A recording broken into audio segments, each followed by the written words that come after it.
Okay, I'm Miss Davis. I'm back with lesson 3 of our guidebook unit, The Stories Julian Tells.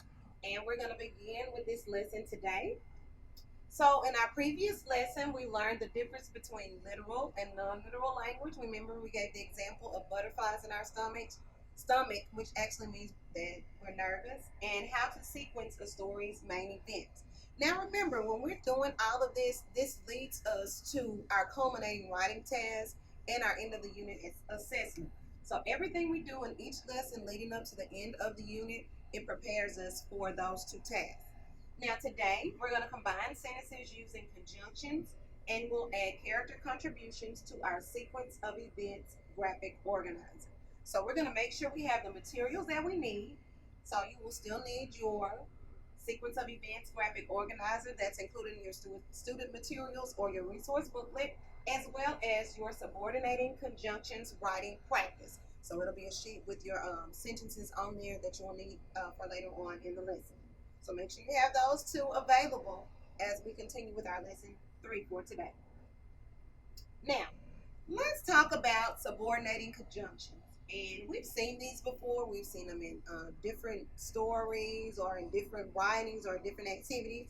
So today we're going to look at some examples of what subordinating conjunctions are. And they can come at any part of the sentence, in the beginning, in the middle. So some of them are after, before, though, whenever, once, when, since, although, even though, because, as soon as, and while. Now, some of these words can be used interchangeably. That means that they kind of mean the same.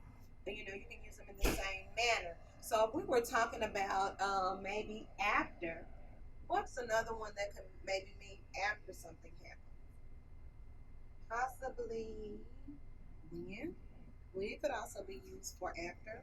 And maybe although and even though. Those are some of the words that can be used for the same meaning in different sentences.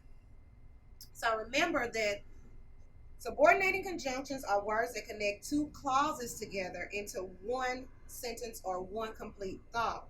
They show us how the clauses relate to each other. So they have to be related, in some form or some manner to be able to be combined. To be able to be combined into one complete thought.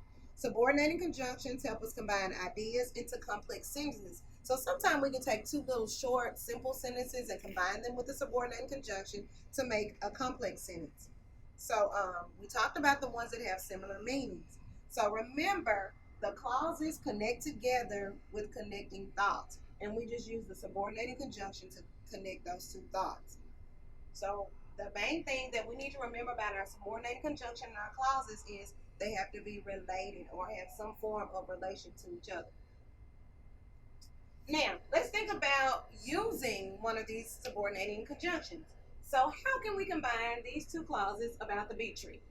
So the two clauses or the two thoughts are Mary Ellen enjoyed reading. Grandpa took her on a sweet adventure. Now think about the events in the story of the bee tree. We know in the beginning Mary Ellen did not want to read. She wanted to go outside and play. But by the end of the story, what? She wanted to read and she enjoyed reading. So how can we connect these two thoughts? Mary Ellen enjoyed reading. Grandpa took her on a sweet adventure.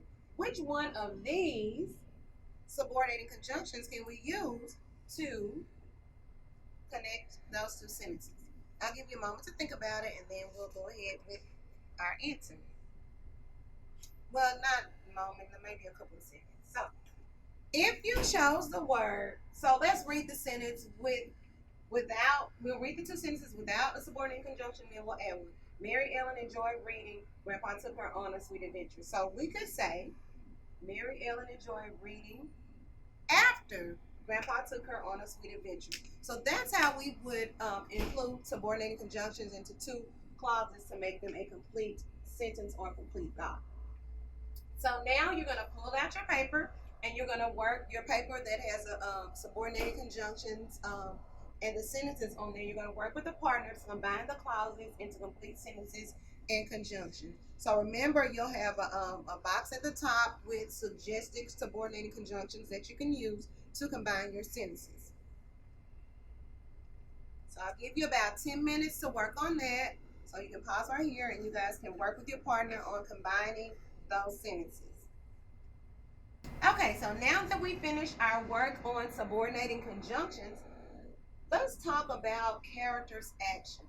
So what did the character do to make this happen? So in most stories, characters cause events or things to happen in the story.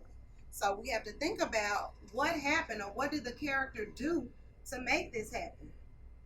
So as we read, in this last lesson, we identified 6 major events in the B tree.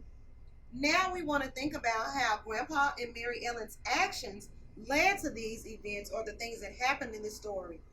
When the major events happen, we have to ask ourselves, what did they do? Why did this happen?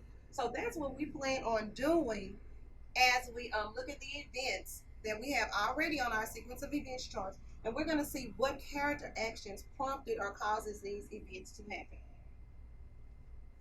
So we already know what the first major event, we have that on our chart. So let's discuss the second major event. Grandpa and Mary Ellen began chasing the bee.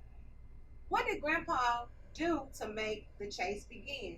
So let's go back to the story and read what happened. Then slowly he loosened the jar and let one single bee escape.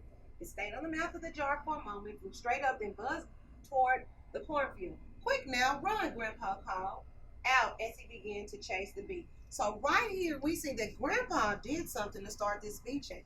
So what did he do? He slowly loosened the lid of the jar and let one single bee escape. So once the bee escaped, he was able to follow the bee, and that's how the chase actually started. So when we're talking about events, we have to look at all the things surrounding, like what happened before, what happened after, to see what the character actually did to cause that event to be so relevant and so important to our story. So now with a partner, you're going to complete the sequence of events graphic organizer by identifying what Grandpa and Mary Ellen did to make each event happen. So think about the story, think about what Grandpa did, think about what Mary Ellen did for each event, for each major event that you already have on your graphic organizer. So I'll give you guys about 10 minutes to work on that with your partner. And when we finish that, we'll get ready to close our lesson. So work with your partner and complete your sequence of events graphic organizer detailing what Mary Ellen and Grandpa did to make each event happen.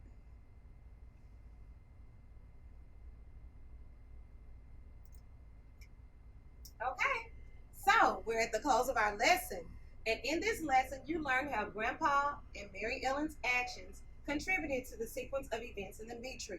So we examined everything that they did before and after each event to see how this led the story on, or it continued with the chase, or it was the actual events that led to the happenings in the story, the B tree.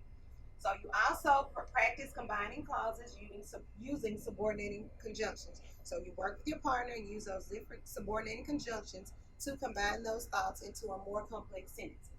So that's the close of our lesson for lesson 3, and I'll see you again for lesson 4.